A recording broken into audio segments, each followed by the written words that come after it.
시편 119편을 함께 읽었습니다. 참 길지요. 성경 전체에서 한 장으로는 가장 긴 부분입니다. 시편 중에서는 대표적인 알파벳입니다. 우리는 번역된 성경을 가지고 있어서 그 기쁨, 그 즐거움을 사실은 맛보지 못하는데, 이스라엘 백성들에게 알파벳 시는 참 재미있는 시입니다. 우리가 앞에서 알파벳 시를 살펴본 적이 있지요. 22개의 히브리어의 알파벳을 쭉 나열해 놓고 앞에서 살펴봤던 알파벳 시들은 한 절에 2개 혹은 3개의 알파벳이 들어 있었습니다. 그래서 순서대로 알렙, 베트, 김멜, 달렛 이 순서대로 알파벳 전체가 쭉 나열돼서 그것을 시작으로 해서 쓰여졌어요. 마치 우리로 따지면 기역, 니은, 디귿, 리을 이 순서를 따라서 기역, 니은, 디귿, 리을로 시작되는 이제 그 줄들이 기록된 것이지요. 그런데 이 시편 119편은 대표적인 알파벳이라 말하는 것은 완벽하게 알파벳을 그대로 구현해낸 시입니다. 그러니까 우리가 보기에는 참 번역되어져서 어렵지만 히브리어 성경으로 보면 8절을 한 연으로 묶어가지고 22개의 연으로 되어 있습니다. 그리고 한 연마다 알파벳 순서를 따르는데, 예를 들어서 1절에서 8절까지가 첫 번째 연이잖아요. 그 첫 번째 연의 모든 행의 시작은 히브리 알파벳 제일 처음인 알렙으로 시작합니다. 우리식으로 따지면 이런 거예요. 8절이 한 연인데 한 연이 매 절마다 기역으로 시작된다고요. 그러면 시를 딱 보면 그냥 읽지 않아도 처음에 8절은 기역 이렇게 시작하고 그 다음 년은 니은 이렇게 시작하니까 그냥 보는 것만으로도 와, 이게 참 특이하구나 이렇게 보여지잖아요. 이스라엘 백성들에게 이 대표적인 시편 119편은 그렇게 특이하고 완벽한 알파벳입니다. 우리가 이전에 알파벳 시를 나눌 때처럼 이스라엘 백성들이 이렇게 알파벳 시를 짓는 이유는 뭘까요? 그것을 친근하게 대하기 위함이지요. 그러면 아마도 이스라엘 백성들은 이 시를 암송했을 겁니다. 176절이라는 이 긴 시를 어떻게 암송할까 쉽지 않지요. 시편 1편, 시편 23편 6절씩 되는데 그것을 암송하는 것은 그래도 괜찮습니다. 그런데 그것보다 2절이나 많은 것이 한 연밖에 되지 않아서 그렇게 22개의 연이라고요. 우린 참 어렵지만 이스라엘 백성들에게는 히브리어의 알파벳 순서대로 되어져 있으니 그것을 암송하는 일이 좀 더 쉬웠을 겁니다. 그럼 왜 그렇게 암송해야만 했을까?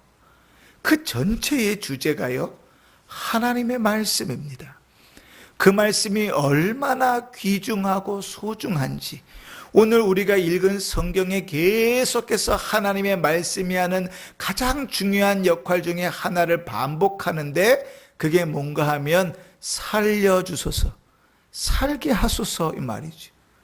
하나님의 말씀을 우리를 죄악에서 살게 하고 우리를 곤고함 가운데 살게 하고 우리의 영혼이 소생케 하고 심지어는 우리의 육체가 힘을 얻고 살게 하고 고난 가운데 위로를 얻어 살게 하고, 그러니까 우리의 영육이 살게 하는 원동력이 뭔가 하나님의 말씀이라. 말씀을 떠나서 살 수가 없어요. 물고기가 물에서 나오면 잠시 숨을 붙일 수 있을지 모르지만 곧 죽습니다. 그렇지요? 갈치 이런 생선들은 물 밖으로 나오면 누구 표현대로 성질이 지랄 같아 가지고 치자 들어가는 생선들은 금방 죽는다 그래요. 근데 사람은요, 특히 하나님의 말씀을 따라 하나님의 말씀으로 지어진 사람은 주의 말씀을 떠나서는 살 길이 없다는 것. 그러니 이스라엘 백성들이 시편 119편을 그렇게 암송하는 이유는 하나님의 말씀이 생명이기 때문에 그렇습니다. 그래서 그런지요, 오늘 시편 119편이 176절이나 되잖아요. 근데 이 176절에서 단 4개의 절을 빼놓고 모든 절에 직접 혹은 간접적으로 하나님의 말씀과 관계된 단어들이 다 기록되어 있습니다. 모든 절에 176절 중에 172절의 매 절마다 하나님의 말씀과 관계된 단어들이 있습니다. 하나님의 말씀과 직접적으로 관계된 단어들은 이런 거예요. 율법, 주의 법, 법도, 도, 율례, 계명, 규례, 증거, 교훈, 말씀. 우리가 그냥 들어도 하나님의 말씀을 말하는 다른 말이구나 알겠지요. 그 말들이 매 절마다 들어있습니다. 어떠한 부분들은 간접적으로 하나님의 말씀을 칭하는 용어들이 있습니다. 예를 들면 37절에 길, 75절이나 120절에 심판, 108절이나 121절에 공의, 137절에 판단, 이러한 단어들은 하나님의 말씀과 연결되어져 있는 간접적인 용어들이죠. 놀랍지 않습니까? 176절이라는 긴 절에 단 4절을 빼놓고 모든 절마다 하나님의 말씀에 관계된 단어들이 꼭 들어가 있어요. 그러니 전체의 주제가 하나님의 말씀이다 하는 것을 의심할 여지가 없습니다. 여러분, 이스라엘 백성들을 하나님께서 40년 동안 광야 생활을 하게 하시고 그 마지막에 하나님께서 이스라엘 백성들에게 이렇게 말씀하시죠. 너희가 이 광야에 40년 동안 살게 한 것은, 만나를 먹으면서 살게 한 것은 무엇을 가르치기 위함이라 그랬습니까? 사람이 떡으로만 사는 것이 아니라 하나님의 입에서 나오는 모든 말씀으로 사는 줄을 알게 하려 함이라 그랬습니다. 그래서 그 말씀이신 하나님께서 육신을 입고 이 땅에 오신 분이 예수 그리스도십니다. 주님께서는 승천하셔서 다시 오실 것을 약속하셨지만 여전히 그 말씀이 남아서 우리에게 역사할 수 있도록 성령, 보혜사 성령 돕는 자를 보내셔서 우리 속에서 날마다 그의 말씀이 우리를 살게 합니다. 그러니 하나님의 말씀이 얼마나 중요한지를 알겠지요. 루터, 종교개혁자 루터가요, 그래서 이 시편 119편을 이렇게 말했습니다. 황금의 ABC다. 그러니까 우리말 표현으로 하면 황금의 첫걸음이다, 이런 말이죠.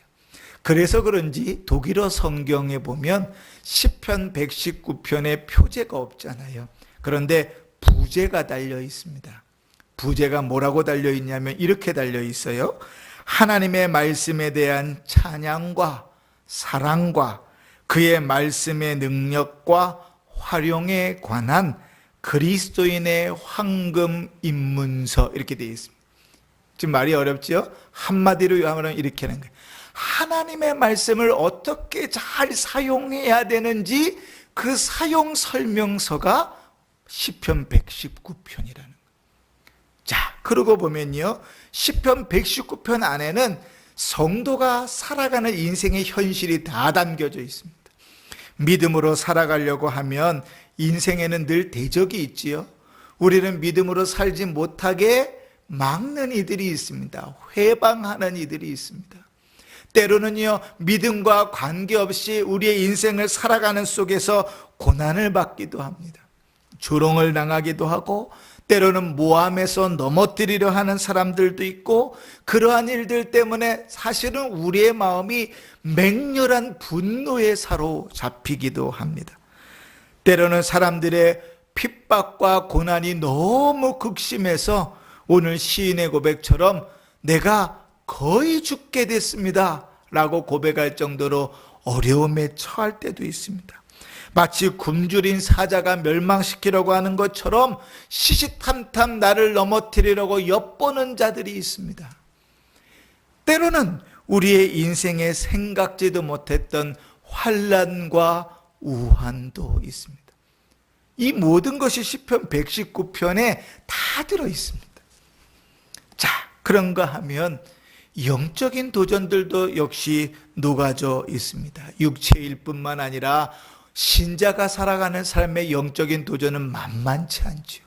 우리가 지난 주일에 우리 귀한 원로 목사님을 통해서 말씀을 들었잖아요. 너무 은혜를 받고 막 가슴에 두고 기도하면서 그 일들을 힘써 살아가는데 참으로 늘 옳습니다. 그지? 우리가 죄인이고 악해서 우리 속에 있는 악한 것들은 우리에게 선한 말, 선한 행동들을 이끌어내지 않거든요. 그 마음을 지키는 것이 얼마나 어려운지 모릅니다. 왜 그렇습니까? 우리가 영적인 삶을 살아가기 때문에 그렇거든요. 신자는요, 언제나 죄를 지을 위기에, 상황에 놓여져 있습니다. 언제나 범죄하는 자이고 하나님의 말씀을 따라 살아가기가 쉽지 않고 주어진 상황 속에 늘 영혼이 억눌리기도 합니다. 내 마음의 말씀을 사랑하는 것보다 탐욕에 더 쉽게 치우치고 하나님의 인도하심이 아니면 우리는 다 양 같아서 그릇 행하여 각기 제 길로 갔거늘 하는 말처럼 그릇 행하기가 쉽습니다. 이 모든 언급들이 다 오늘 시편 119편에 있습니다. 그러니 우리의 인생, 성도가 당하는 현실이 육체적으로나 영적으로나 너무나 힘들고 어려운 상황 가운데 있는 것이 사실입니다. 그런데 오늘 시편 기자는 그 모든 사실들, 우리가 당할 수 있는 영역간에 있는 모든 사실을 나열하면서 그 인생의 답은 딱 하나밖에 없다고 말합니다. 오직 주의 말씀이다. 그렇게 말합니다. 하나님의 말씀만이 답이다. 주의 말씀을 따라 살아가는 것이 답이다. 그 말씀을 마음에 품고 사는 것만이 답이다. 전심으로 그 말씀을 붙들고 있는 것만이 답이다. 전심으로 하나님 말씀을 의지하는 것만이 답이다. 176절에 172번을 계속 반복하면서 주의 말씀이 답이다, 말씀이 답이다, 말씀이 답이다 라고 말하고 있는 것입니다. 우리가 너무나 많이 들었죠. 특별히 우리 교회는 그러한 전통 속에 세워져 있지 않습니까? 하나님의 말씀을 따라 살아가는 것, 그것이 얼마나 귀한 것인 줄 알죠. 그러나 하나님의 말씀을 따라 사는 것만큼 어려운 것도 사실입니다. 우리의 능력으로는 불가능합니다. 성령의 도우심이 없으면 불가능합니다. 그래서 우리는 언제나 무릎을 꿇잖아요. 그런데 시편 기자가 놀라운 고백을 합니다. 그 모든 상황이 어렵고 힘든데 하나님의 말씀이 답인 것도 알고 그렇게 살아가는 것도 힘든데 그 사람이 참 즐겁다고 말합니다. 하나님의 말씀을 대하는 것이 꿀보다 달다고 말하고 주의 말씀을 대하는 것이 즐겁고 말씀을 따라 사는 것이 즐겁고 말씀을 묵상하고 읊조리는 것이 즐겁다고 말합니다. 어쩌면 그러한 신앙의 경지가 우리는 늘 부럽습니다. 그치? 하나님의 말씀을 펴서 읽을 때에 그 말씀을 읽으면서 구구절절히 그 말씀이 너무 좋아서 그 마음이 기쁘고 즐거울 때가 사실 언제였는가. 그치? 우리의 지나온 세월들 속에서 참 오래되었다. 이렇게 생각되기도 하지 않습니까? 하나님의 말씀이 꿀보다 달다. 이런 고백을 해본 적이 있는가? 우리의 신앙의 여정들을 돌아보면 어떨 때는 부끄럽기까지 합니다. 그러나 주의 말씀은 그렇습니다. 왜냐하면 그 말씀은 살아있고 운동력이 있어서 언제나 우리 속에서 바울의 고백처럼 말씀이 다름질하거든요. 역동하거든요. 사랑하는 성도 여러분, 두 가지만 말씀을 나누십시다. 첫 번째는 하나님의 말씀이 행복한가? 우리의 신앙의 모습을 살펴보십시다. 시편 기자처럼, 비제 말처럼 즐거움이 아니라 의무감으로 성경을 읽고 있지는 않은지, 의무감으로 성경 말씀을 듣고 있지는 않는지 우리의 모습을 돌아보면서 하나님 앞에 기도하기를, 주님, 시편 기자가 고백한 대로 주의 말씀의 단맛을 날마다 순간마다 주의 말씀을 읽을 때마다, 설교를 들을 때마다 맛보게 하여 주십시오. 그래서 시편 기자의 고백처럼 주님 나로 살게 하소서 고백하고 기도할 수 있었으면 좋겠습니다. 두 번째로, 하나님의 말씀이 인도함을 받는 성도이기를 바랍니다. 오늘 성경은 우리에게 주의 말씀은 내 발의 등이요 내 길의 빛이라 말합니다. 그 말은 우리의 발 앞은 칠흑같이 어둡다 그 말입니다.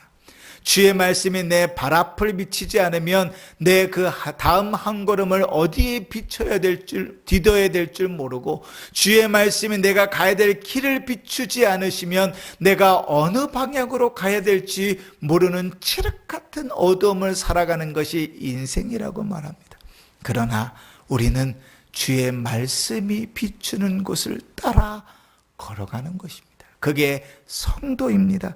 133편에 이렇게 시편 기자가 고백합니다. 나의 발걸음을 주의 말씀에 굳게 세우시고 어떤 죄악도 나를 주관하지 못하게 하소서.